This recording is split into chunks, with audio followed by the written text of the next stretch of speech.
Buenos días. El seminario que vamos a discutir seguidamente es el seminario número 4, es el cuarto del área de virología y vamos a continuar con los modelos de infecciones virales persistentes. Pero en este caso vamos a abocarnos a estudiar la infección por HIV y la infección por el virus HPV.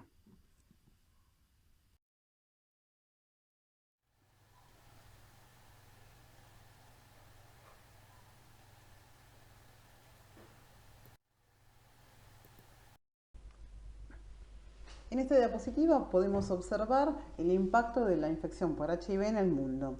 En 2018 el número de personas infectadas con HIV eran un total de alrededor de 37 millones. Los adultos comprendían 35 millones de estos 37.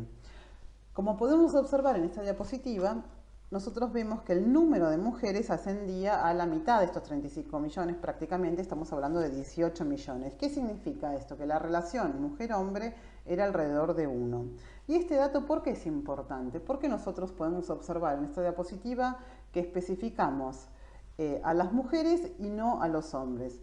Porque una de las vías de transmisión del HIV es a través de la madre al hijo. Entonces, si yo conozco el número de mujeres, también me va a permitir tener una idea de, de que estas mujeres pueden transmitir esta infección a sus hijos y tener una idea del número de niños infectados.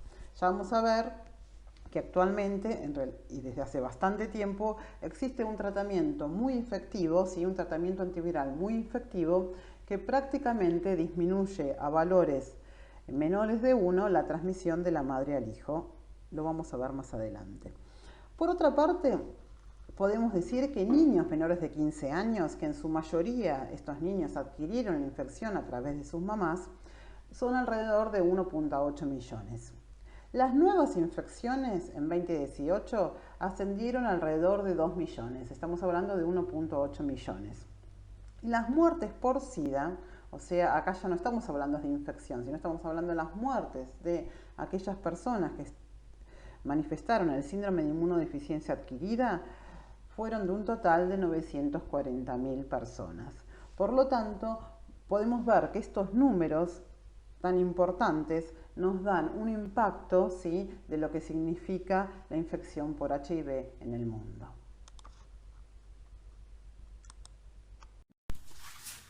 ¿Cuáles son las vías de transmisión del HIV? El HIV se puede transmitir de manera parenteral, a través del contacto sanguíneo, por transmisión sexual, que es la transmisión o la vía de transmisión más frecuente actualmente, y también se puede transmitir de madre a hijo. De madre a hijo podemos tener la transmisión transplacentaria, la perinatal, que es la más frecuente de todas, porque es cuando el bebé está con mayor contacto con los fluidos maternos, y por último también se puede transmitir a través de la leche materna, por lactancia.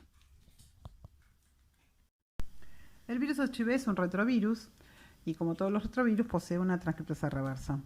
El genoma del virus HIV está conformado por 2 moléculas de ARN de polaridad positiva. Estas moléculas de ARN están bien acompañadas por la enzima viral, que es la transcriptasa reversa, asimismo la proteasa y la integrasa, y por otro lado, protegiendo a estas moléculas de ARN, tenemos la estructura de cápside, que está conformada principalmente por la proteína P24. Sobre la cápside tenemos una proteína o matriz, y sobre esta tenemos la envoltura que el virus adquiere cuando sale de la célula, y en la envoltura del virus HIV se expresan las glicoproteínas GP120 y GP41.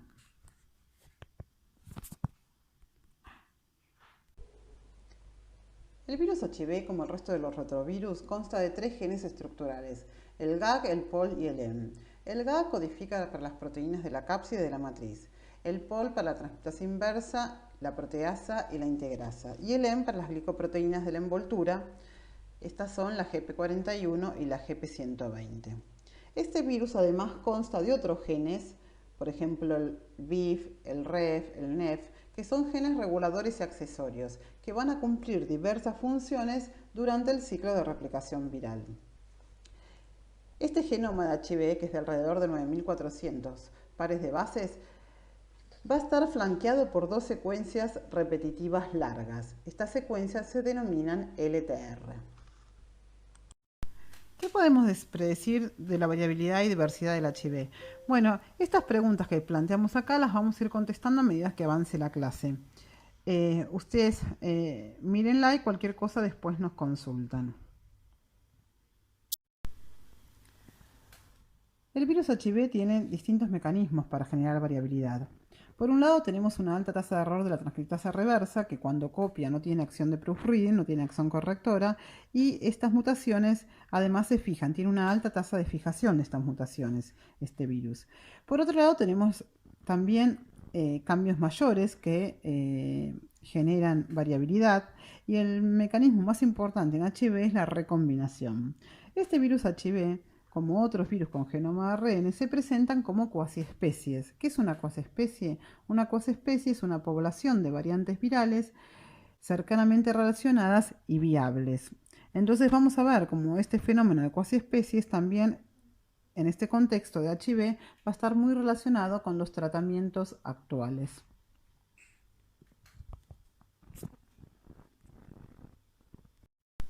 Como ustedes ya han visto en la teórica, el virus HIV es un virus muy diverso, presenta una diversidad genética bastante importante. En principio tenemos dos tipos de HIV, el HIV1 y el HIV2, que son dos tipos virales que derivan de distintas especies de monos de África, o sea, hubo un salto de especie entre los monos y el hombre. Este virus HIV1 es el tipo 1, es el que más circula por el mundo y ese lo podemos clasificar en grupos, subtipos y recombinantes. Tenemos distintos grupos de HIV1, tenemos el M, que es el principal, y este M lo podemos clasificar en subtipos, por ejemplo, subtipo A hasta el subtipo L, y en recombinantes. ¿Qué significa cuando hablo de recombinantes? Son variantes virales que circulan, que su genoma tiene porciones que corresponden a un subtipo y porciones que corresponden a otro. Estos virus se generaron por recombinación. Por ejemplo, en nuestro país, en la Argentina, circula la recombinante BF. Estas variantes virales tienen en cierta porción de su genoma secuencias correspondientes al subtipo B y en otras partes del genoma, secuencias correspondientes al subtipo F.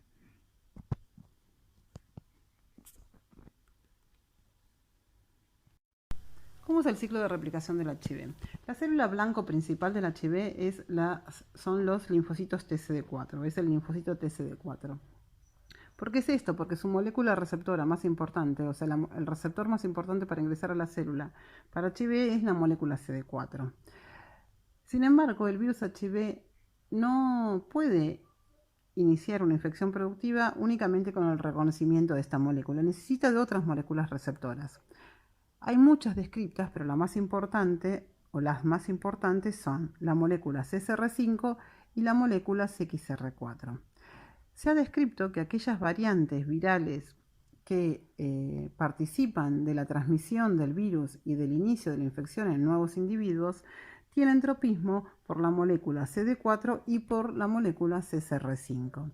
Sin embargo, se ha visto en pacientes o en personas infectadas con HIV que ya están cursando el proceso de el síndrome de inmunodeficiencia adquirida, o sea, que son los estadios finales de la infección, se ha visto preferencialmente que esos pacientes tienen una mayor frecuencia de variantes que tienen tropismo tanto por la molécula CD4 como por la CXR4.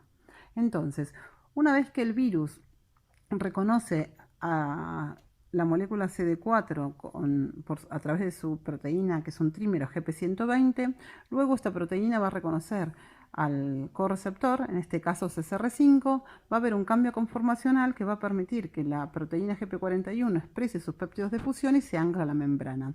Seguido de este proceso viene de este proceso de fusión de la envoltura viral con las membranas plasmáticas, el virus puede ingresar a la célula. Entonces va a comenzar el desnudamiento, que es la liberación del ácido nucleico. Una vez que ese ácido nucleico se libera, comienza el proceso de retrotranscripción que está conducido por la transcriptasa reversa.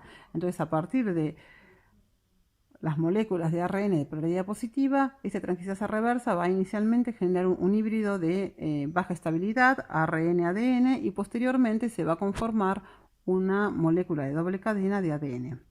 Esta molécula doble cadena se va a circularizar, va a ingresar al núcleo y se va a integrar en el genoma celular.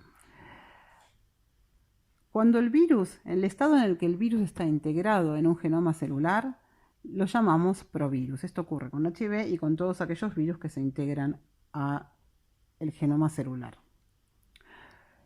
Este proceso de integración va a estar mediado por la proteína viral integrasa. Una vez que el virus está integrado, se va a hacer la duplicación de estos genomas, ¿sí? de los genomas virales, y por otro lado va a hacer la síntesis tanto de proteínas tempranas como tardías del virus. Este virus sintetiza sus proteínas como poliproteínas. Por ejemplo, la GP120 y la GP41 se derivan de una proteína mayor que es la GP160, que luego se va a clivar por la proteasa viral. Entonces, cuando ya tenemos los genomas de la progenie más la síntesis de las proteínas estructurales, esto se va a ensamblar y el virus se va a liberar de la célula. Las glicoproteínas virales van a pasar por toda la secuencia de glicosilación, ¿sí? Van a ir al REG y al Golgi y se van a insertar en la membrana plasmática, y por esa porción de la membrana se va a liberar el virus y se va a liberar de la célula por un mecanismo de brotación.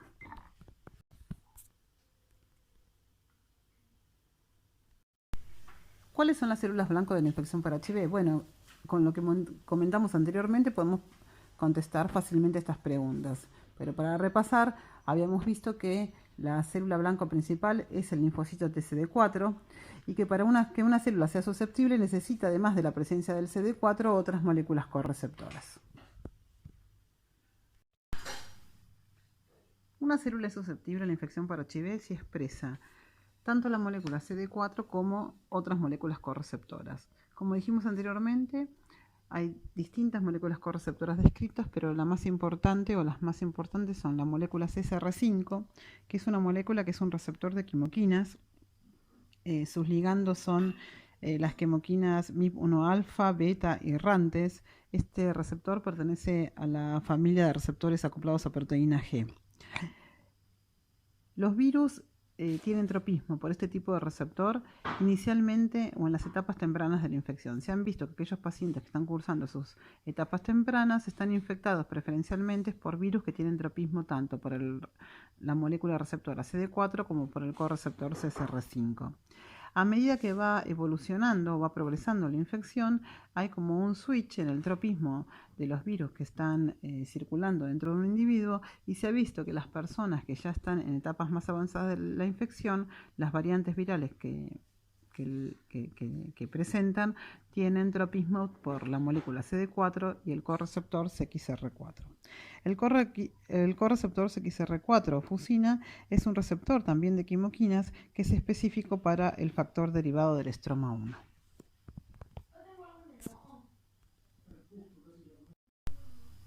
En la diapositiva siguiente vamos a estudiar y a comprender cómo el virus accede a sus células blanco y se disemina posteriormente a otros órganos y tejidos. Pero antes incluso de abordar estos contenidos, yo les quería hacer una pregunta. Nosotros entonces ya comentamos que el HIV se presenta como una cuasiespecie. Una cuasiespecie es una distribución compleja de variantes virales viables, distintas pero estrechamente relacionadas. Entonces les pregunto, ¿es entonces esta población heterogénea la que funda la infección en un nuevo huésped?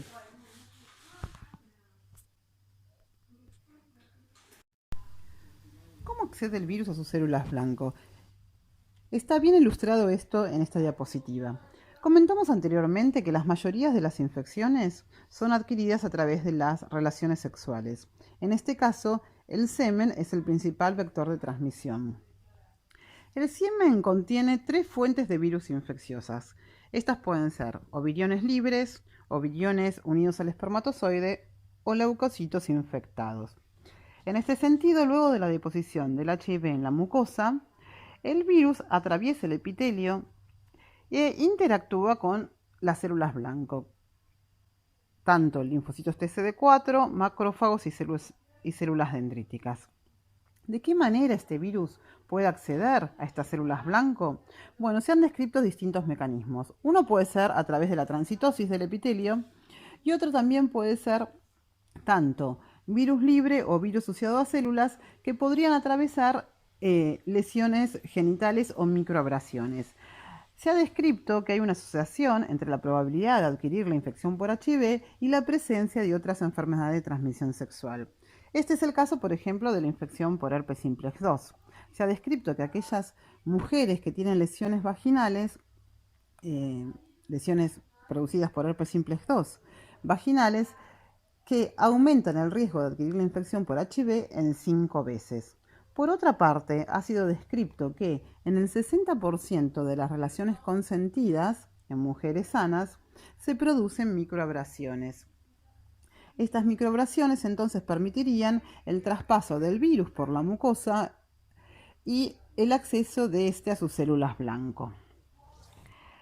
Las células dendríticas, como están bien graficadas acá, son capaces de capturar al virus en los sitios de entrada y transportarlos a los ganglios drenantes, donde el HIV va a ser eficientemente transmitido a los linfocitos TCD4. En estos ganglios drenantes vamos a tener inicialmente la propagación local en estas células TCD4. Este virus luego va a acceder a circulación y de la circulación va a acceder a otros órganos y tejidos, resultando en una diseminación sistémica. En este proceso, que se da en unos pocos días, vamos a tener también el establecimiento de los reservorios en los linfocitos TCD4, que es un fenómeno que vamos a explicar en diapositivas posteriores.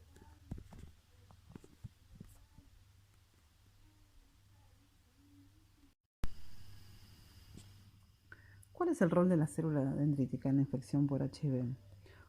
Más allá de su rol como pivote de la activación de la inmunidad adaptativa y todo lo que esto significa, ¿es posible que la célula dendrítica facilite o promueva la facilitación de la infección?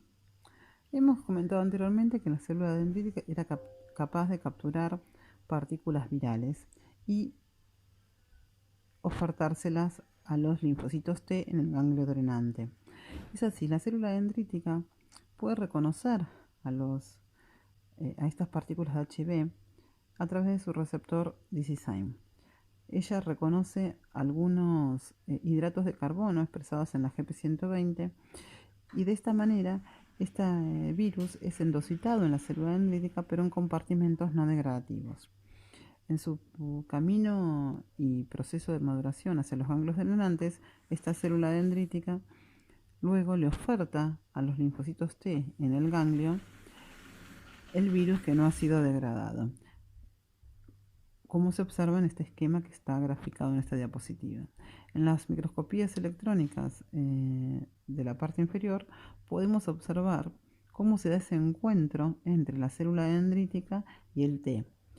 Y lo que se puede observar, por ejemplo, en la primera, en amarillo está marcado el virus. Podemos observar que en el sitio de contacto hay una mayor concentración de virus. Esta unión, este sitio de contacto se llama sinapsis virológica. Y después las otras dos imágenes son muy similares a esta primera.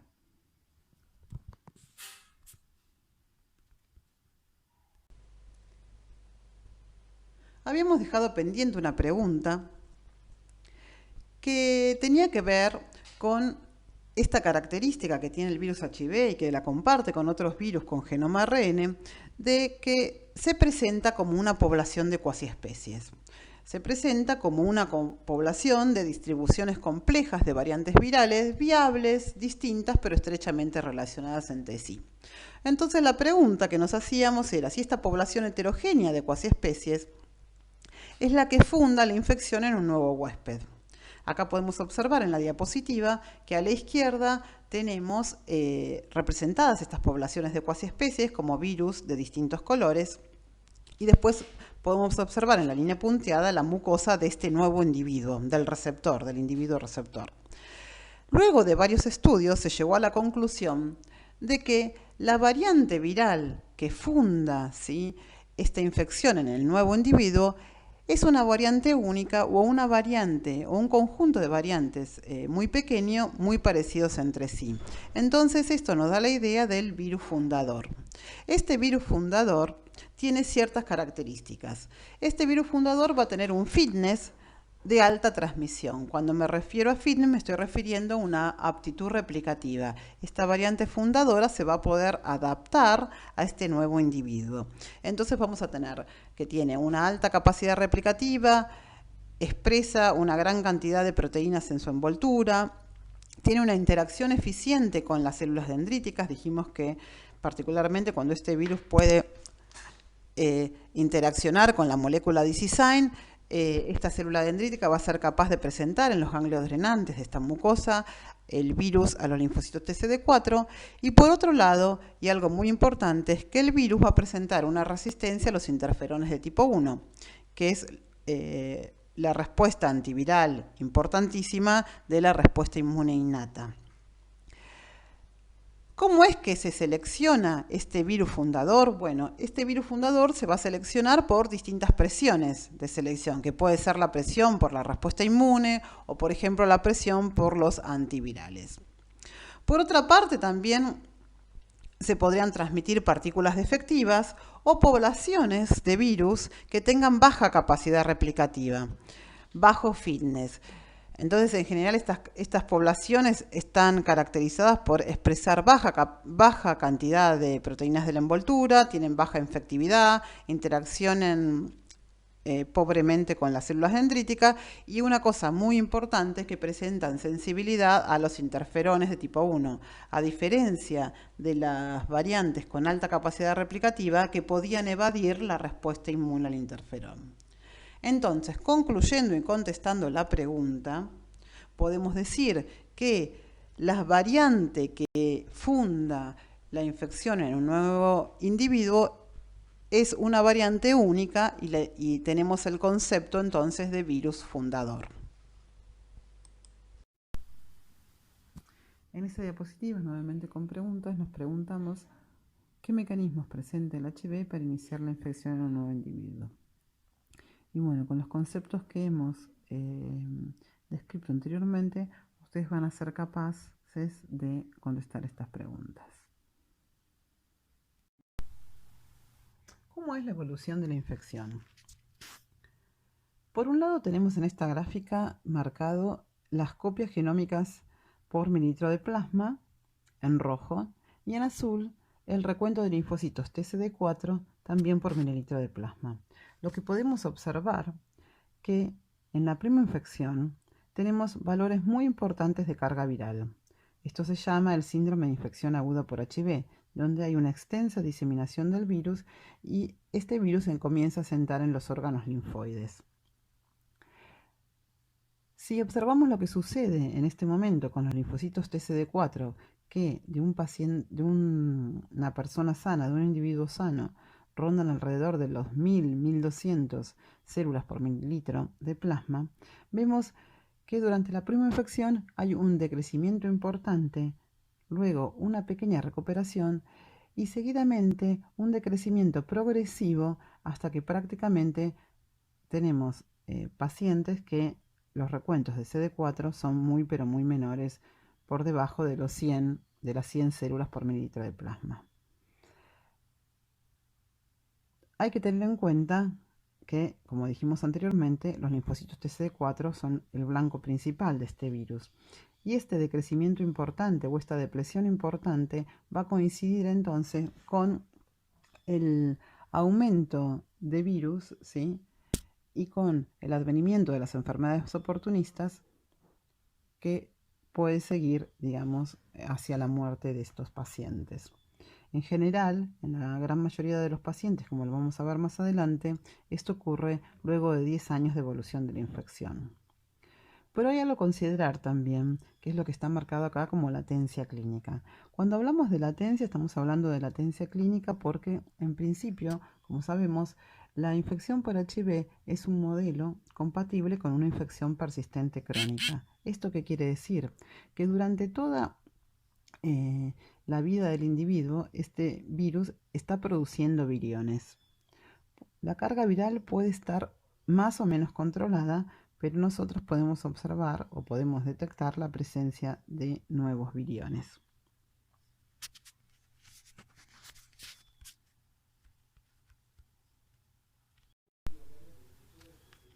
¿Cómo es la historia natural de la infección? O sea, la gran mayoría de los pacientes, obviamente no tratados, por eso estamos hablando de la historia natural, van a sufrir un deterioro progresivo del sistema inmune hasta llegar al SIDA, al síndrome de inmunodeficiencia adquirida, donde se van a manifestar estas infecciones oportunistas. La media de los pacientes adquiere esta manifestación, este síndrome, luego de un transcurso de 10 años. Hay ciertos pacientes que son los progresores rápidos que lo adquieren en un tiempo menor, entre 2 o 3 años, el 5% o el 19% en 5 años. Y sin embargo, hay otros pacientes que van a recorrer más tiempo para llegar a adquirir esta síndrome. Son aquellas personas que progresan lentamente. Estas personas son aquellas que están infectadas por un periodo superior a los 15-20 años, que mantienen preservados sus recuentos de linfocitos TCD4 y CD8, siempre sin tratamiento antirretroviral. A este grupo de personas se los puede dividir o como no progresores de largo plazo, que son aquellos individuos que exhiben viremia detectable, o como controladores de élite, que son aquellos individuos cuyos niveles de carga viral permanecen indetectables.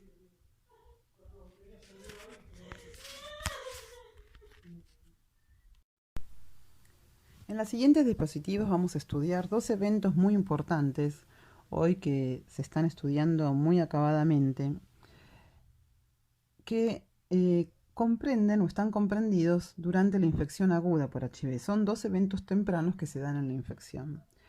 Estos son, por un lado, el compromiso del GALT, o sea, el compromiso del tejido linfoide asociado al intestino, y también se ha visto que hay compromiso asociado a otras mucosas, no solo las del intestino, y por otro lado, el establecimiento de reservorios.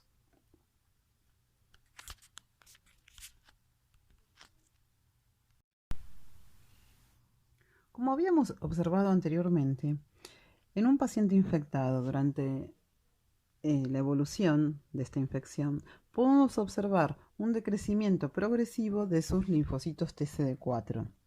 Sin embargo, esto es lo que se observa en sangre periférica. Si nosotros evaluamos cómo es la disminución de estos linfocitos TCD4 en mucosas, particularmente está muy estudiado en el GALT, observamos que antes de los 17 días tenemos un decrecimiento muy abrupto, prácticamente absoluto, de estos linfocitos TCD4 que están presentes en las mucosas.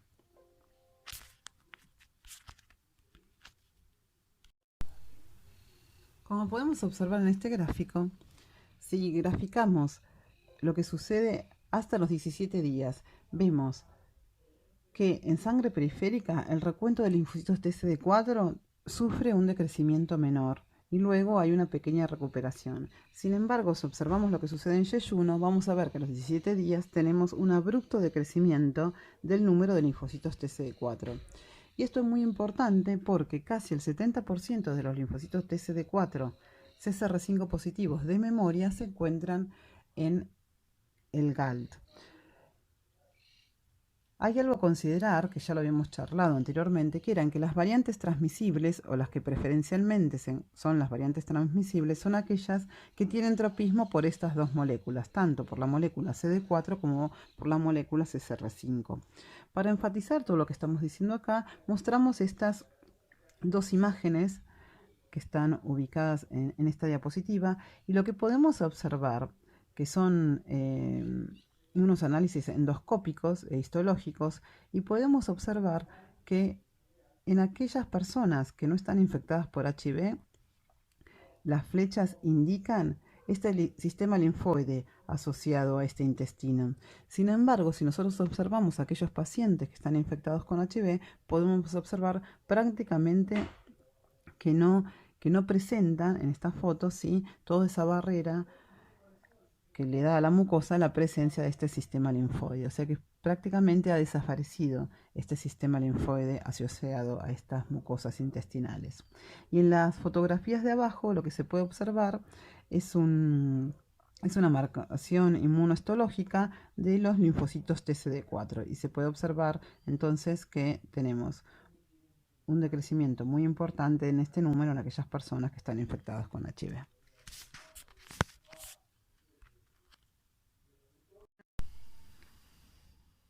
¿Qué implicancia tiene esta pérdida de linfocitos TCD4 de memoria en el GALT? Bueno, ha sido descrito que esta pérdida o esta depresión de linfocitos TCD4 va a comprometer el control de otros patógenos por esta mucosa intestinal. Entonces esto va a promover la translocación de estos patógenos a circulación, cosa que se puede evidenciar, por ejemplo, midiendo el EPS o CD14 soluble en sangre. Esta translocación de patógenos va a inducir una reacción inflamatoria y se va a evidenciar una tormenta de citoquinas, por ejemplo TNF, interleuquina 1, interleuquina 12, también interferón gamma, que va a promover el reclutamiento de otros linfocitos, algunos de ellos TCD4, que se van a activar y entonces van a ser nuevamente blanco de la infección. Y esto entonces genera un círculo vicioso, porque voy a tener más linfocitos TCD4 activados, blancos de la infección, que luego van a ser depletados por el virus y se va así de esta manera a comprometer más el control de los patógenos por la mucosa. Este fenómeno que ocurre durante la infección aguda es lo que llamamos la inmunoactivación. Este fenómeno de inmunoactivación se va a continuar a lo largo de la infección, del desarrollo de la infección, y entonces vamos a tener lo que se llama la inmunoactivación crónica, que es propio de los pacientes HIV. Pero nuevamente repito, es un fenómeno que se inicia durante la infección aguda del HIV.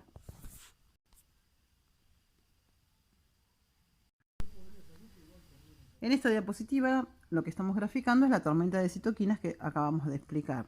Entonces, durante los primeros días de la infección, lo que podemos observar es un aumento de citoquinas predominantemente inflamatorias, ¿sí? Tenemos un aumento de distintas citoquinas, pero sobre todo un perfil inflamatorio, que también está acompañado por un aumento en la carga viral. Esto va a promover la activación de los linfocitos TCD4 y, como dijimos anteriormente, estos linfocitos TCD4 se van a infectar y, como están activados, van a permitir una infección productiva, liberando así más viriones y produciendo de esta manera mayor carga viral. Entonces, esto va a conformar todo el escenario de la inmunoactivación, que con el tiempo va a ser la inmunoactivación crónica propia de los pacientes HIV.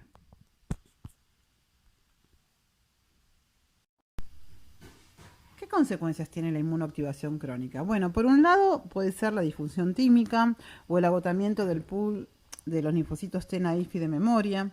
También puede promover la fibrosis ganglionar, entonces se van a generar la retención de linfocitos T efectores.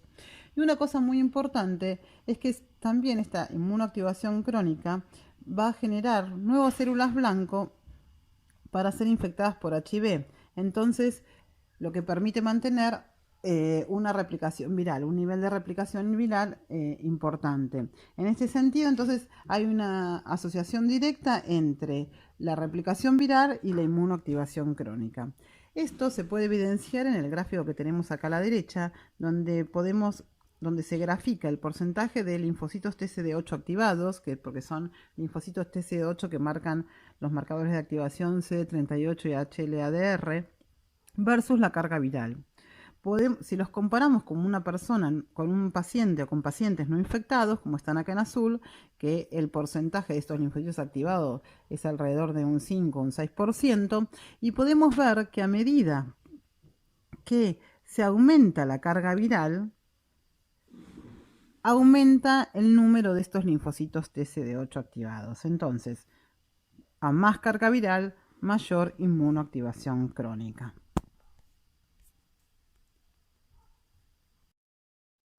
¿Cuáles son las consecuencias entonces, más a nivel orgánico, de esta inflamación crónica? ¿Cuál es la patogénesis de la enfermedad asociada a la inflamación en adultos infectados por HIV? Entonces dijimos que la infección por HIV iba a causar un daño en el sistema linfoide y en los tejidos de la mucosa, llevando progresivamente a la inmunodeficiencia y a un aumento muy importante de los patógenos en principio de HIV y esto conlleva inflamación. Dijimos que el HIV dañaba el intestino de la mucosa y que esto iba a llevar a una traslocación microbiana. Todo este fenómeno inflamatorio va a afectar directamente o va a conducir a la activación crónica de los monocitos y de los macrófagos y a una hipercoagulación. El resultado de esto van a ser ciertos efectos o ciertas manifestaciones como la arteriosclerosis, la disfunción vascular y los daños en los tejidos. Pero además tenemos otros efectos que están dados por la multimorbilidad. Se ha visto que estos pacientes van a presentar 2 o más enfermedades crónicas en una misma persona y algunas de estas enfermedades están más asociadas a las personas mayores. Entonces, se dice que en estos pacientes HIV está afectado el envejecimiento, como está promovido el envejecimiento. Esto es debido a estos procesos inflamatorios.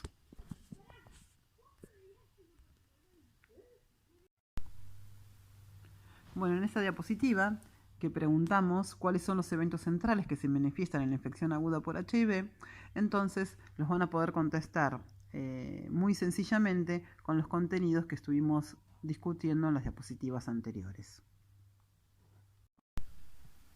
¿Por qué mecanismos mueren las células TCD4?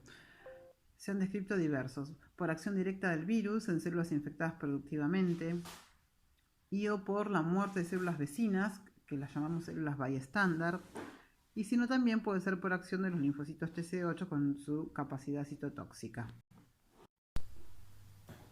Entonces, como veníamos diciendo, tenemos que tanto la muerte de células productivamente infectadas y células que son bystander o vecinas que no están productivamente infectadas.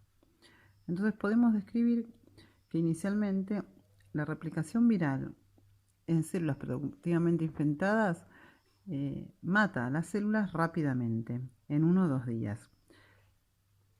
Esta muerte se da aparentemente durante la infección aguda, cuando los niveles de carga viral son muy altos y hay una depresión muy masiva de linfocitos TCD4, particularmente en el sistema linfoide asociado a intestinos.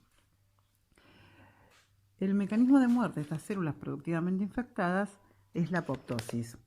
Lo que podemos observar en la figura es que cuando el virus ingresa, reconoce su receptor, libera su ácido nucleico, comienza el proceso de retrotranscripción, se va a integrar en el genoma celular y esta infección productiva va a activar a la caspasa 3 y como resultado vamos a tener la muerte por apoptosis. Este fenómeno explicaría el 5% de las muertes observadas de los linfocitos TCD4 infectados por HIV. Sin embargo, en ausencia de tratamiento, la mayoría de los linfocitos TCD4 que se pierden están asociados con la infección, se van a morir durante la fase asintomática de los pacientes, que se da entre el estadio agudo y el desarrollo del SIDA. Entonces, durante este periodo, el número de linfocitos TCD4 productivamente infectados es bajo. Entonces, sugiere que la infección puede promover las células también de las células quiescentes, de las células no activadas. ¿Cuál es el mecanismo propuesto para esta muerte? Bueno, el mecanismo propuesto es la piroptosis. La piroptosis es una forma de muerte que está entre la apoptosis y la necrosis. Este es un mecanismo que depende de la caspasa 1. La caspasa 1 activada durante la piroptosis, o la caspasa 1 es activada durante la piroptosis por el inflamasoma.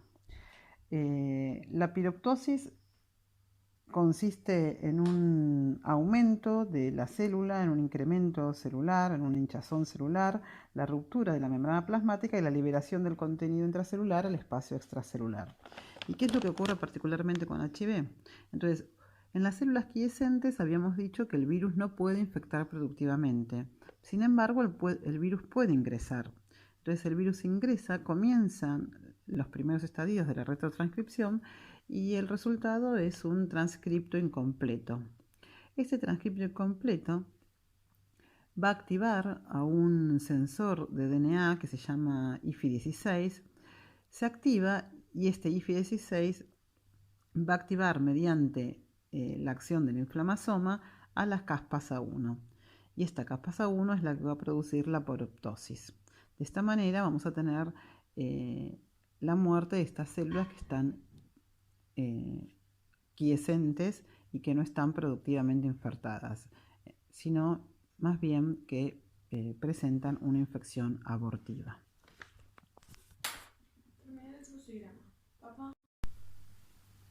Seguidamente vamos a hablar del otro evento que es muy importante y que se da inicialmente en la infección aguda por HIV, que es el establecimiento de los reservorios. Para comprender el concepto de reservorios, vamos inicialmente a contestar una pregunta. ¿Por qué el HIV persiste a pesar de la terapia antirretroviral? La gráfica que aquí mostramos es bastante clara. Por un lado nos muestra el virus circulante o la carga viral y por el otro el tiempo, sobre el tiempo. Entonces, la infección por HIV es caracterizada por altos niveles de virus circulante en sangre. Sin embargo, cuando comenzamos el tratamiento antirretroviral, si este tratamiento es efectivo, estos niveles de carga viral van a bajar, van a disminuir por debajo del límite de detección. Ahora bien, si nosotros interrumpimos ese tratamiento antirretroviral, podemos observar nuevamente un rebote de estos valores de carga viral. Entonces, estos resultados, ¿qué me están indicando? Lo que me está indicando que los tratamientos antirretrovirales, más allá de que disminuyan la carga viral por debajo del límite de detección, no son efectivos para la eliminación viral y para la cura del virus, porque si yo suspendo este tratamiento, esta carga viral vuelve a aumentar. Entonces, lo que nos está indicando es que evidentemente existe algún virus que está, entre comillas, escondido en algún reservorio que luego, cuando no tenemos la presión del tratamiento, permite nuevamente su replicación y entonces vamos a tener nuevamente altos valores de carga viral.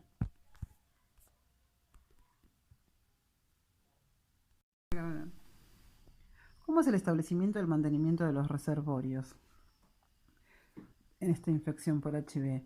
Bueno, inicialmente tenemos, como explica acá la gráfica, tenemos una célula CD4 activada. Esta célula TCD4 activada es una célula que es tanto susceptible como permisiva para la infección por HIV, una infección productiva. Acordémonos que únicamente las células TCD4 activadas son las que permiten la infección productiva. Entonces, esta célula se infecta y el genoma del HIV se va a integrar al genoma celular. En un momento de esta vida del linfocito TCD4 activada, va a haber una transición y se va a transformar en una célula de memoria. Las células de memoria son los reservorios más importantes que tiene el HIV. Cuando esta célula de memoria se reencuentra con un antígeno, esta célula comienza nuevamente a activarse y comienza nuevamente a producir viriones.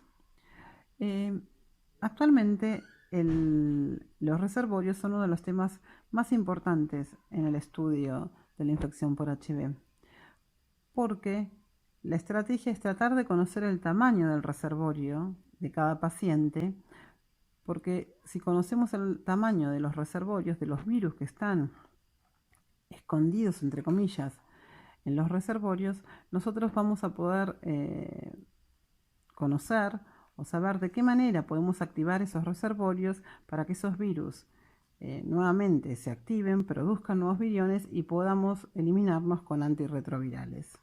Entonces, toda esta estrategia lo que quiere lograr es que tratar de eliminar la infección de los hospederos y de esta manera poder llegar a curar, por eso se habla de cura, a curar el HIV.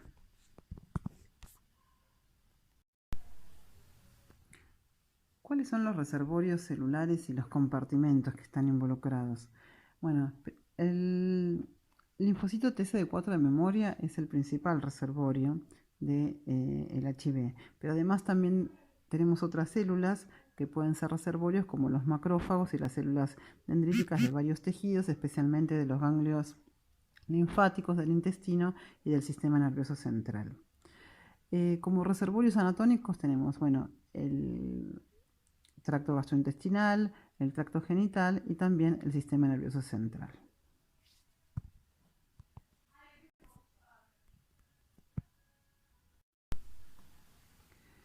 En esta diapositiva nos preguntamos entonces qué son y cómo se establecen los reservorios y hay que indicar verdadero o falso. Con los contenidos que planteamos en las diapositivas anteriores los podemos contestar. Remarcadas en azul están las preguntas que son más relevantes. Antes de discutir la respuesta inmune específica contra HIV, vamos a recordar un poco cuáles son los infectores más importantes de la inmunidad antiviral. Por un lado tenemos la inmunidad innata y los efectores más importantes son los interferones de tipo 1, las células dendríticas plasmacitoides, que son aquellas células que producen 1000 veces más interferones de tipo 1 que el resto de las células, y las células NK. No nos tenemos que olvidar tampoco de las células dendríticas, que son pivotes de la activación de la respuesta inmune adaptativa. Y los efectores más importantes de la respuesta inmune adaptativa en el contexto de la inmunidad antiviral son los linfocitos T citotóxicos y los anticuerpos neutralizantes.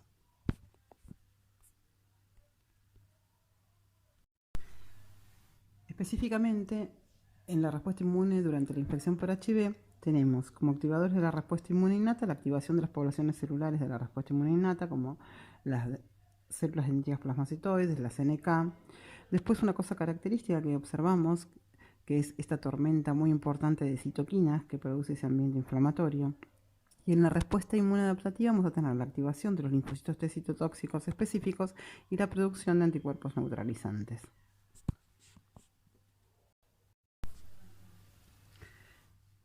Dijimos anteriormente que la infección por HIV es una infección de tipo persistente crónica. Y en todas las infecciones crónicas tienen un común denominador en cómo es su respuesta inmune. El resultado de esta infección crónica es que la respuesta inmune no puede controlar la infección, por lo tanto este virus o este patógeno persiste en el individuo. ¿Qué diferencias tenemos? ¿O qué diferencias importantes uno puede evidenciar entre la respuesta inmune de un patógeno que induce una infección aguda frente a otro que induzca una infección persistente? Entonces, en principio vamos a tener la activación de los linfocitos T mediada por las células dendríticas y se va a producir una expansión inicial. Durante la infección aguda, esta expansión de células efectoras va a ser muy importante y va a estar caracterizada por el control o la disminución de los niveles de antígeno, el aumento y la estimulación de la funcionalidad de las células presentadoras de antígeno y una respuesta efectora muy potente. Esto va a resultar en la eliminación del agente patógeno y en una importante memoria inmunológica. A diferencia de lo que ocurre en la infección aguda, luego de esa expansión inicial en la infección persistente, estas células, al estar en continua activación y en presencia de, en este caso, el agente viral, va a ocurrir el fenómeno de agotamiento. Entonces, la respuesta inmune en una infección persistente va a estar caracterizada por exceso de antígeno, pobre o inhibida la funcionalidad de las células presentadoras de antígeno, un aumento de los marcadores inmunoreguladores negativos, por ejemplo como interleuquina 10, TGF-beta, CTLA4, y un agotamiento de las células T, lo que va a resultar en una persistencia del patógeno, en este caso del virus, y una baja memoria inmunológica.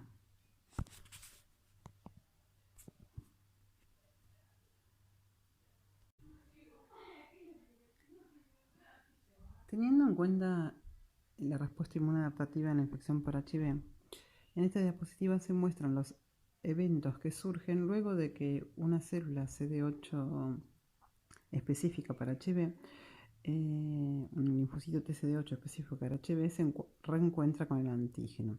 Durante las primeras 24 horas luego del reencuentro con el antígeno, esta célula T CD8 positiva de memoria específica contra HIV se va a activar, va a secretar citoquinas y quimoquinas luego se va a expandir y va a regular perforinas y granzimas, y esto va a permitir la degranulación y la inducción de la apoptosis en otras células, en la célula infectada. En HIV, la respuesta inmunadaptativa en los individuos que son progresores rápidos a la infección o en aquellos individuos no progresores de largo plazo, controladores elite, se ha visto que está alterada. Particularmente se ha observado que la frecuencia de las células TCD8 es similar en ambos grupos de pacientes. Sin embargo, se ha visto que las células TCD8 específicas de las personas no progresores de largo plazo controladas de elite producen citoquinas, pero son polifuncionales. Por células producen más de un tipo de citoquina, a diferencia de los progresores rápidos. Y después, algo que está bien caracterizado es que aquellas células TCD8 específicas de los controladores elite o de las personas no progresoras de largo plazo tienen una eficiente capacidad citotóxica a través de la producción de porfirina y granzima B. Y en cambio, aquellas células TCD8 específicas de los progresores rápidos presentan una reducida capacidad citotóxica, por lo tanto una reducida degranulación. Esto es uno de los fenómenos que permite explicar la diferencia entre que algunas personas controlan la infección y otras que no la controlan.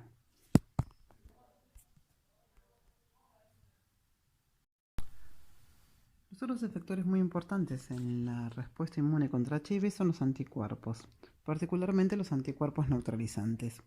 La producción de anticuerpos neutralizantes anti-HIV específicos contra el virus autólogo aparece recién a las 12 semanas o alrededor de las 12 semanas posinfección. Únicamente en el 20 o 30% de los pacientes aparecen anticuerpos heterólogos luego de los 2 o 3 años de infección. Acá podemos observar los gráficos, si graficamos el número de sujetos, de individuos y el tiempo. En la diapositiva siguiente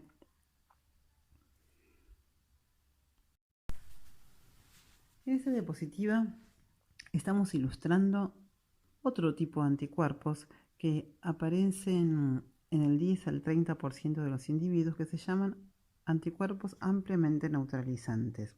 Estos anticuerpos ampliamente neutralizantes son capaces de neutralizar múltiples variantes o cepas de HIV. Estos anticuerpos neutralizantes son únicos porque ellos van a reconocer epitopes conservados del virus. Es decir, el virus puede mutar, pero ellos reconocen el epitope que está conservado, entonces que siempre va a existir. Eso les permite reconocer distintas cepas virales. En contraste, los anticuerpos no neutralizantes son específicos para cada cepa de HIV y reconocen en estas epitopes únicos. El descubrimiento de estos anticuerpos neutralizantes conduce, a una importante área de investigación, todo lo que tiene que ver con el desarrollo de vacunas, y tanto de vacunas, particularmente vacunas terapéuticas. Se han hecho algunos ensayos en monos que fueron bastante prometedores, pero bueno, como todo lo que tiene que ver con la vacuna de HIV, está costando bastante tener una vacuna que tenga una alta eficiencia.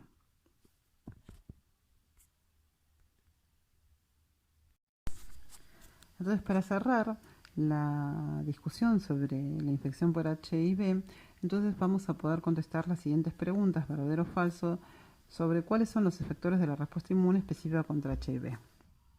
Con el contenido que estuvimos discutiendo anteriormente vamos a poder contestar fácilmente estas preguntas. Entonces, cerrando o concluyendo esta primera parte del seminario, podemos decir que HIV es un virus de una gran importancia médica, y actualmente hay dos puntos muy sobresalientes de los estudios en la infección por HIV que tienen que ver, uno, con la inmunoactivación crónica y con estos fenómenos que sufren estos pacientes, incluso aquellos pacientes que están tratados con antirretrovirales, también sufren el fenómeno de inmunoactivación crónica. Y el otro punto sobresaliente del estudio de la infección por HIV actualmente es tanto el mantenimiento como el establecimiento de los reservorios.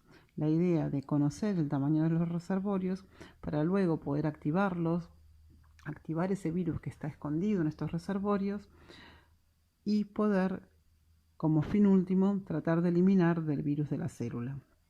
Entonces ahora en HIV se está hablando de cura, ¿sí? Por tratar de lograr esa eliminación del virus de la célula. Bueno, seguidamente vamos a hablar entonces de las infecciones transformantes.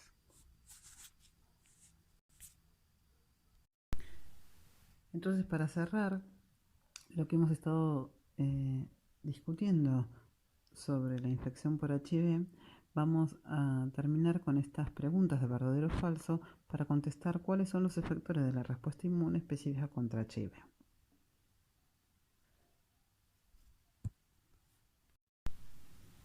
En la segunda parte del seminario vamos a tratar las infecciones transformantes y nos vamos a dedicar más específicamente a la infección por el virus HPV. Cuando hablamos de infecciones transformantes, estas pueden ser producidas por diferentes virus, tantos virus que tengan genoma ADN como genoma ARN. Para tener algunos ejemplos, como virus con genoma ADN tenemos los HPV, el virus polioma, los herpes virus, por ejemplo, el Epstein-Barr o el herpes virus asociado al sarcoma de Kaposi. También, como ustedes habrán visto en el seminario 3, está el virus de hepatitis B, que puede inducir una transformación celular y en la cual la proteína X cumple un rol muy importante.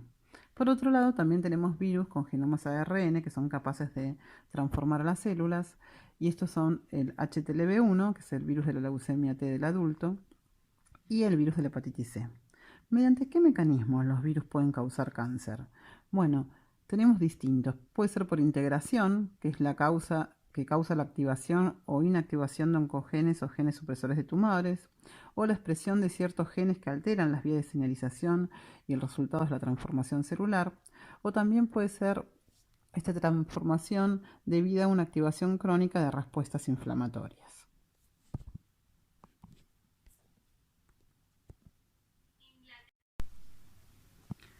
¿A través de qué mecanismos los virus causan cáncer? Bueno, acá nuevamente tenemos estas preguntas para que ustedes contesten y con lo que acabamos de decir las van a poder contestar. Seguidamente vamos a estudiar más específicamente las infecciones inducidas por el virus papiloma humano. Las infecciones producidas por HPV son unas de las infecciones transmitidas sexualmente que tienen más prevalencia en el mundo. Los HPV son virus de DNA doble cadena que infectan células epiteliales escamosas del epidermis y también de la mucosa de la orofaringe y de la mucosa anogenital. La infección por HPV está asociada con un amplio espectro de lesiones clínicas que pueden ir desde las verrugas comunes hasta los distintos cánceres. Se han identificado más de 100 tipos distintos de HPV y ellos se clasifican por su mayor o menor riesgo en el desarrollo de la carcinogénesis. Aquellos HPV de mayor riesgo son responsables de la mayoría, estamos hablando casi del 98% de los cánceres de cuello uterino, ¿sí? De los cánceres cervicales. Y de entre ellos, el HPV 16 es el que ha sido detectado en la mayoría de estos casos. El desarrollo del cáncer está asociada a la infección por HPV de alto riesgo. Esto sugiere que el HPV ha evolucionado o tiene distintos mecanismos que le permiten evadir el sistema inmune y de esta manera persistir en el organismo.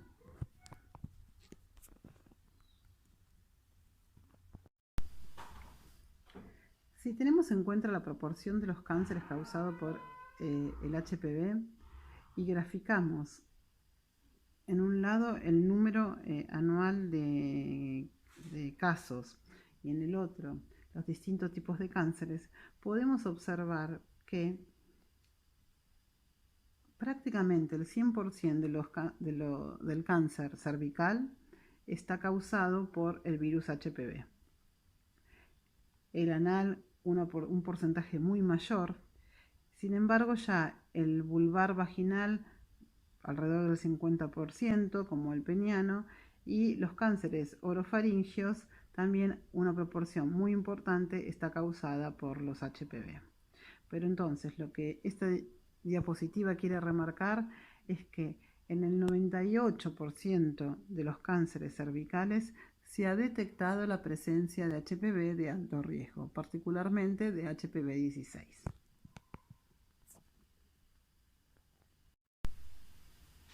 ¿Qué manifestaciones puede causar o puede presentar una infección por HPV? Bueno, podemos tener lesiones epiteliales hiperplásicas y también podemos tener verrugas comunes, planas o plantares, papilomas laringeos, verrugas anogenitales y por supuesto el carcinoma cervical que está producido preferencialmente por los virus que tienen alto riesgo de carcinogénesis.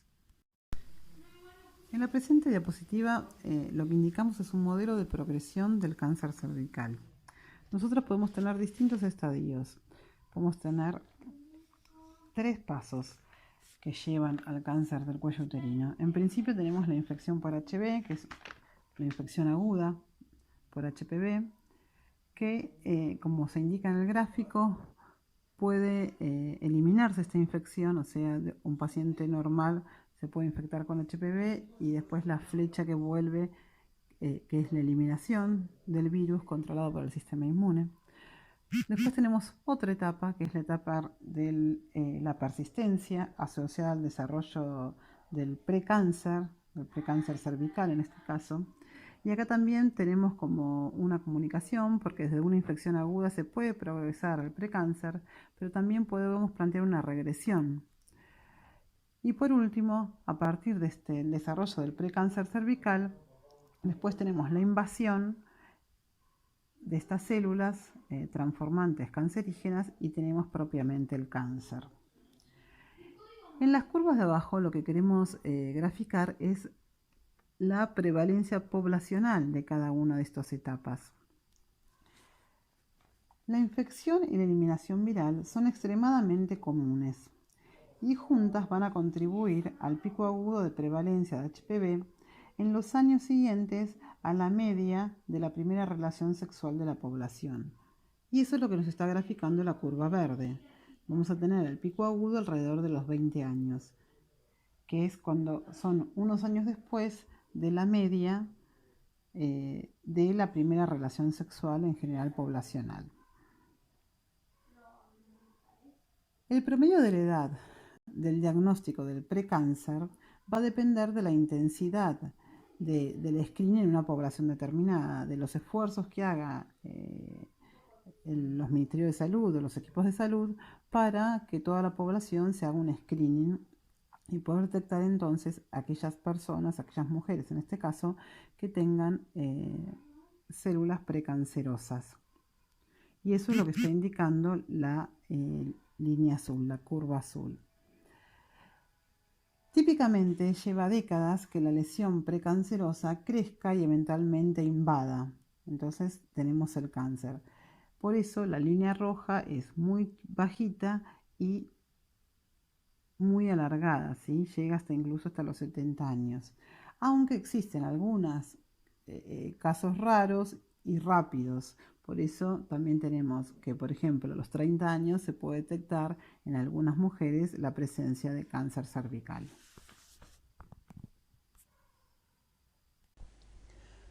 Como comentamos anteriormente, el virus HPV es un virus desnudo de una partícula de alrededor de 55 nanómetros, como se puede observar en la microscopía electrónica, y tiene o presenta un DNA circular de doble cadena cerrado como genoma. Se han descrito más de 100 genotipos de estos HPV. Algunos de estos genotipos van a tener mayor probabilidad o se los ha encontrado con más frecuencia asociados a distintos cánceres. Por ejemplo, en el caso del cáncer de cuello uterino se ha asociado la presencia de los genotipos HPV 16 y 18. ¿Cómo está dispuesto su genoma? Bueno, como En otros virus tenemos por un lado aquellos genes que son tempranos, que los llamamos con la letra E de early, o tardíos, que los llamamos con la letra L de late. Entonces los genes tempranos están involucrados tanto en la replicación del virus como en funciones regulatorias, y algunos de ellos van a tener un rol muy principal en la inducción o en la promoción de la carcinogénesis. Y por otro lado tenemos los genes tardíos o L, que son aquellos que expresan las proteínas de la cápside, L1 y L2. ¿Cómo es la replicación viral del HPV? La replicación viral va a ser dependiente de la diferenciación celular. El virus va a acceder inicialmente a las células basales del epitelio, va a ingresar a ellas a través de microabrasiones, y una vez que ingresa a estas células va a permanecer de manera episomal, lo que quiere decir covalentemente cerrado extracromosómico. En estas células basales va a expresar los genes tempranos E1, E6, E2 y E7. A medida que estas células se van diferenciando, vamos a tener inicialmente la replicación del genoma viral, o sea, se van a copiar los genomas virales y van a comenzar la expresión de los genes tardíos. En los queratinocitos vamos a obtener el ensamblaje viral y la liberación viral. En estas células, las proteínas L1 y L2 de la cápside van a ensamblar a los genomas virales y se va a producir la liberación de las células. Hay un efecto citopáctico que es patognomónico de la infección productiva por HPV, que es el coilocito. Estos virus, al infectar estos queratinocitos, son capaces de producir ese efecto citopático, como lo vamos a ver en las diapositivas siguientes. En esta fotografía podemos observar entonces una infección productiva. Se ve en este epitelio la parte más indiferenciada y luego cómo se va diferenciando todo este epitelio, y podemos observar que el virus madura conjuntamente con la diferenciación de los queratinocitos y va a formar un efecto citopático que es propio patognomónico de la infección productiva por HPV, que se llama coilocito. El coilocito es una célula grande que presenta un núcleo ubicado hacia la periferia, de bordes irregulares, citoplasma claro, y presenta además una gran vacuola perinuclear. Estas células, estas lesiones se pueden observar con la tinción de Papa Nicolau. Como dijimos anteriormente, estas lesiones son características de una infección productiva por HPV, o sea, son patognomónicas de la infección productiva por HPV. Sin embargo, HPV puede hacer otro tipo de infecciones, no únicamente la infección productiva con el resultado de la producción de nuevos viriones.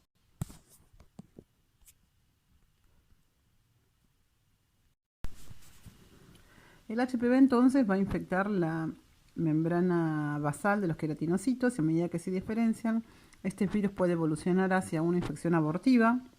También puede evolucionar, como dijimos anteriormente, hacia una infección productiva, con el resultado de los nuevos viriones de la progenie.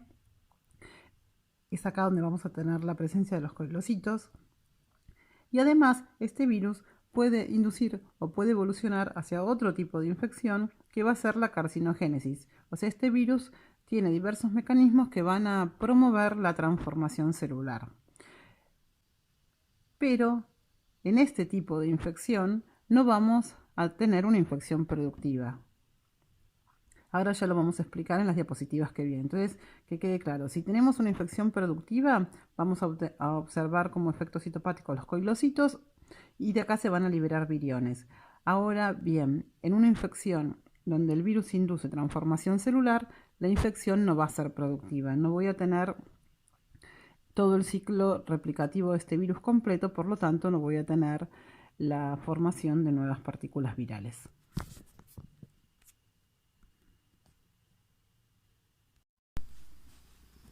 En esa diapositiva lo que queremos remarcar es la susceptibilidad de las células escamoso-columnares a la infección por HPV.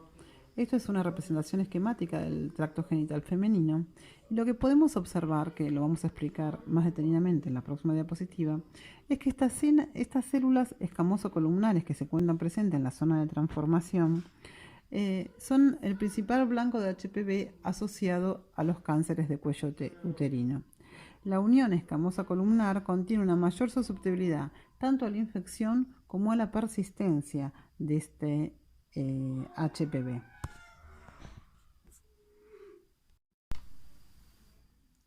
Como veníamos comentando, las células escamoso-columnares de la zona de transformación presentan una mayor susceptibilidad a la infección y a la persistencia. ¿Cuáles son los factores o los mecanismos que explican esta mayor susceptibilidad? Bueno, se han descrito varios. En principio es que es unas células que son de fácil acceso para los virus porque estamos hablando de una monocapa estratificada. Por otra parte, se ha visto que está alterado todo el microambiente microbiano, sobre todo alterada la expresión de los péptidos antimicrobianos, por ejemplo, algunas defensinas como la HD5, que está disminuida su expresión. Y estas defensinas afectan el ingreso viral. Entonces, en principio, su baja expresión permitiría o posibilitaría una mayor susceptibilidad. Por otra parte, también se ha visto que hay una cierta estabilización y protección de los mensajeros de HPV por algunas proteínas sobreexpresadas. Este es el caso de la KRT7 y 19, que se ha visto que estabilizan el mensajero de la proteína oncogénica E7. También se ha descrito que existen también una sobreexpresión de algunas proteínas que están involucradas en el tráfico del HPV, por ejemplo, de CD63. Entonces, se ha visto que esta sobreexpresión de CD63 va a favorecer el desnudamiento de los viriones y entonces va a posibilitar que estas células sean más susceptibles nuevamente. Además de estos fenómenos, se ha visto que todo el microambiente inmune está alterado. En este sentido, se ha visto una disminución en la funcionalidad y en la densidad de las células dendríticas, tanto las de Langerhans como las convencionales. Por otra parte, también se han descrito un mayor número de células T regulatorias, y esto está también cercanamente linkeado o explicado por la sobreexpresión de moléculas inmunosupresoras como pueden ser TGF-beta, PG2 y RANKL. Entonces, todo este microambiente con un perfil más regulador posibilita que este virus tenga mayor susceptibilidad con estas células escamosas columnares de la zona de transformación. Dijimos anteriormente que los virus HPV iban a ingresar a la célula, estas membranas basales, y se iban a mantener de manera episomal, y a medida que se diferenciaban iban a ir expresando sus genes inicialmente tempranos y luego sus genes tardíos hasta encapsidarse y poder liberarse de la célula. Sin embargo, aquellos virus HPV que inducen transformación celular y algunos de ellos carcinogénesis, ocurren fenómenos distintos. En principio, estos virus tienen la capacidad de integrarse al genoma celular. ¿De qué manera se integran? Bueno, se ha visto que en muchos casos el genoma viral tiene delecionado el gen E2. El gen E2 se relaciona con, o la actividad de este gen se relaciona con la represión de los genes tempranos. Y se ha visto también que la distribución de los genes en los distintos virus HPV es diferencial y genotipo específica. Entonces, al integrarse este genoma de HPV en el genoma celular, se afectaría la integración, o sea, se afectaría este gen E2, y esto se ha visto sobre todo en aquellos genotipos de alto riesgo para el desarrollo de carcinogénesis.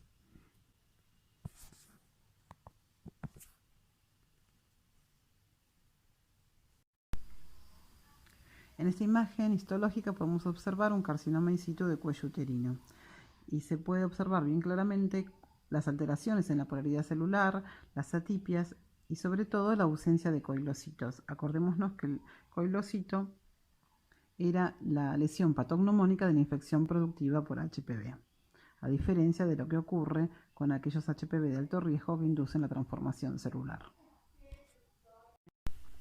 ¿Cuáles son los mecanismos entonces que tiene HPV para inducir carcinogénesis? Entonces, algunos de estos mecanismos van a estar dados por un papel que cumple sus genes tempranos. E6, E7 y E5. Habíamos dicho que en aquellos virus que podían inducir carcinogénesis, el genoma viral se integraba en el genoma celular, afectándose el rol de la proteína E2, que era una proteína que iba a controlar la expresión, iba a regular la expresión de estos genes tempranos, por ejemplo E6, E7 y E5. P53 es un gen supresor de tumores que juega un rol esencial en la prevención del desarrollo de los cánceres. En las células normales, P53 o los niveles de P53 se mantienen bajos y esto está mediado por la degradación de P53 vía una ubiquitina ligasa. Algunos virus oncogénicos han desarrollado estrategias para inactivar las funciones de P53, tanto en células infectadas como en células transformadas. Por ejemplo, existen distintas oncoproteínas virales, como algunas del poliomavirus SB40 o de Epstein-Barr, que pueden alterar las funciones de P53. En el caso particular de los virus HPV, la proteína E6 de los HPV de alto riesgo son aquellos virus responsables de la inducción de los cánceres cervicales o de otro tipo de cánceres. Esta proteína E6 va a formar un complejo con la ubiquitina ligasa E3, que se llama E6AP, la proteína E6 más P53. Así tenemos formado el complejo. Este complejo va a conducir a la degradación mediada por ubiquitina de P53 y consecuentemente al decrecimiento de los niveles de P53 en la célula, induciendo de esta manera la transformación celular. Otro mecanismo que tiene estos virus HPV de alto riesgo de inducir transformación celular es el rol de la proteína E7 del virus. La proteína E7 va a tener como blanco a una proteína celular que es la proteína del retinoblastoma. La proteína del retinoblastoma es otro de los genes supresores de tumores.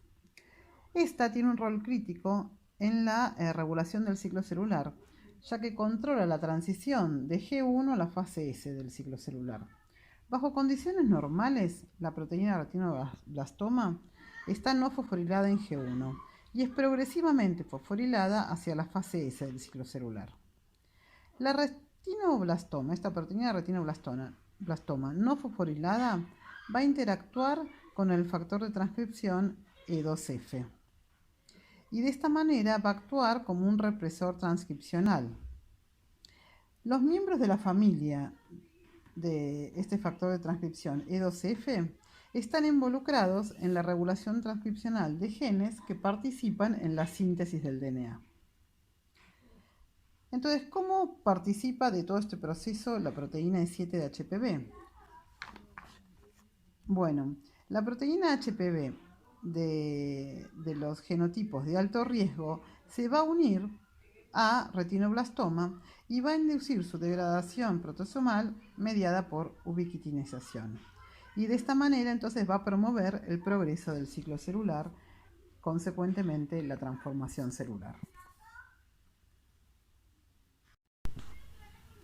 Otro mecanismo propuesto de transformación celular mediado por HPV es el rol que cumple su proteína E5, la proteína E5 codificada por los HPV de alto riesgo. Se ha visto que la proteína E5 de HPV inhibe la degradación lisosomal del receptor para el factor de crecimiento epidérmico.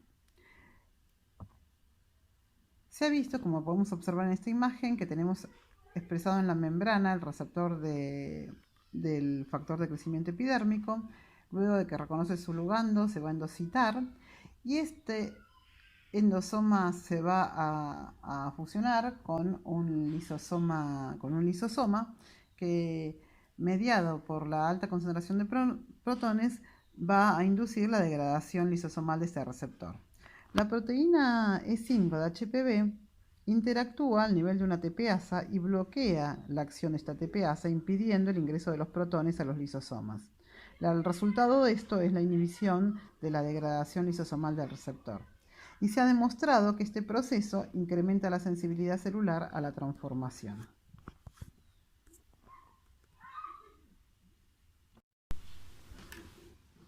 ¿Qué mecanismos presenta el HPV para inducir la transformación celular?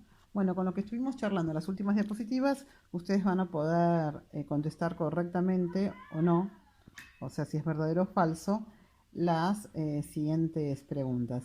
Las que están marcadas en azul son las más importantes, pero bueno, ustedes pueden contestar cualquiera de ellas. ¿Cuál es el rol que cumple la respuesta inmune en la infección por HPV? Bueno, para desarrollar un poco este tema vamos a hablar con lo que ocurre con la respuesta inmune contra los HPV 6 y 11 que pueden producir tanto verrugas genitales como papilomas respiratorios. La respuesta inmune va a tener un rol muy importante, crítico, porque puede estar polarizada. Podemos tener una respuesta Th1 efectora o podemos tener otro tipo de respuesta que nos induzca a una enfermedad persistente inducida por estos virus. ¿Cómo es esto? La respuesta inmune innata contra HPV está principalmente mediada por el reconocimiento de las células NK o por el reconocimiento de las células NK de los receptores activadores e inhibidores que reconocen las moléculas de clase 1 en la superficie de los queratinocitos infectados. Se ha observado en las papilomatosis respiratorias recurrentes que hay una pérdida o falta de este reconocimiento, o sea que está alterado el reconocimiento mediado por las NK. Esto va a resultar entonces en una respuesta inmune innata no efectiva. Algo similar sucede con la respuesta inmune adaptativa.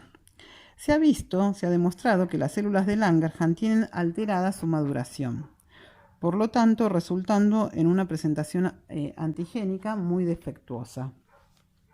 Esto va a conducir a una respuesta del tipo MASTH2, con lo cual, sumado a la falta de actividad de las células NK, resulta en una enfermedad persistente inducida por los HPV. Por eso es muy importante. Entonces, por un lado tenemos polarizada la respuesta. Si tenemos una respuesta Th1 inflamatoria efectora, vamos a poder controlar la infección.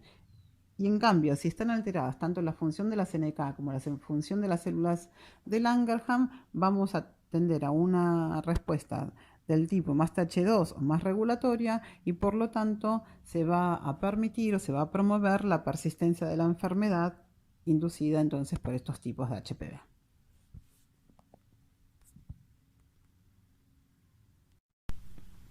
Y para terminar, un concepto que les quería dejar es que la progresión de las lesiones es un fenómeno multifactorial. ¿Qué quiere decir? Que tenemos que considerar tanto algunos factores virales como factores propios del hospedero. Virales tenemos, por ejemplo, el genotipo. Ya repetimos varias veces a lo largo del seminario que hay genotipos de mayor riesgo de producir carcinogénesis. También la carga viral, no es lo mismo estar expuestos a una carga viral alta que a cargas virales bajas. Y algunas variantes de estos HPV. Y respecto desde los factores de riesgo del hospedador, podemos nombrar el tabaquismo, exposición a distintos mutágenos, hormonas. Se han hecho algunos trabajos con algunas hormonas que presentan algunos anticonceptivos. También, por ejemplo, la predisposición genética. Se han descrito algunos polimorfismos de P53 que están asociados a mayor desarrollo de carcinogénesis. Y la promiscuidad sexual. La promiscuidad sexual está basado en que, bueno, aquellas personas que son promiscuas van a tener mayor probabilidad de encontrarse con distintos tipos de HPV y por eso aumenta la probabilidad de encontrarse con HPV de alto riesgo. Entonces hasta acá vimos en este seminario dos modelos de infecciones persistentes. Por un lado tuvimos al HIV como un modelo de infección persistente crónica, que es donde tenemos producción continua de virus. Sin embargo, el HPV, esto es a nivel, el HIV, esto es a nivel organismo. Sin embargo, el HIV en algunas células podemos ver que puede hacer una infección latente o inclusive infecciones abortivas. Y por el otro lado tuvimos al HPV como un modelo de infección persistente transformante que induce transformación celular y que permite persistir, y vimos el rol de la respuesta inmune en inducir o promover estas enfermedades persistentes o en poder controlar la infección. Bueno, cualquier consulta que ustedes tengan nos pueden escribir. Tenemos una página de Facebook y vamos a poder responder cualquiera de las dudas. Bueno, muchas gracias y buenas tardes.